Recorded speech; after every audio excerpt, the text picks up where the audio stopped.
Bir savolim bor edi. Bugun tushlik qildingizmi? Agar qilmagan bo'lsangiz, sizni tushlikka taklif qilaman. Birga ovqatlanaylik, balki yomg'ir ham to'xtab qolar. Yo'q, men o'zimni juda noqulay his qilyapman. Ko'rinishim ham hozir yaxshi emas.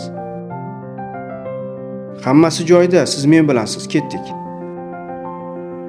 Savolim bor edi, so'rasam maylimi? Nimaga bunchalik qattiq mehnat qilyapsiz? Sizning oila a'zolaringiz yo'qmi? Meni ota-onam qarib qolgan. Nafaqaga esa yashab bo'lmaydi. Shuning uchun men hammamizni boqish uchun ishlayman.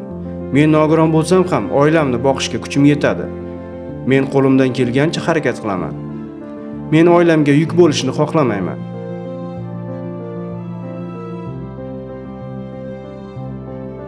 Aytingchi, sizda orzungiz bormi? Ha, men bu dunyoda yetarlicha azob chekdim. Agar hayotda qayta tug'ilish mavjud bo'lsa, men hech qachon qayta tug'ilishni istamagan bo'lardim.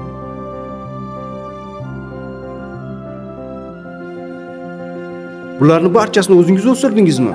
Ha. Ba'zi mevalar juda baland-ku, ularni qanday terasiz? Ha, bu juda oddiy. Men mana bu chelakdan foydalanaman. Ehtiyot bo'ling. Hammasi joyida, bu birinchi marta emas. Mana tatib ko'ring. Ha, juda mazali. Bu yerda juda ham daraxtlar ko'p ekan. Siz rostdan ham o'zingiz terasizmi hammasini? Ba'zan xaridorlar o'zlari kelib terib ketadilar.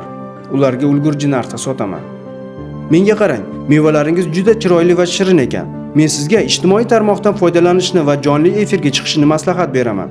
Shunchaki mevani kesib ko'z-ko'z qiling. Shu yo'l bilan bir necha barobar ko'p pul topishingiz mumkin. Men bunday narsalarga yo'qman, uyalaman.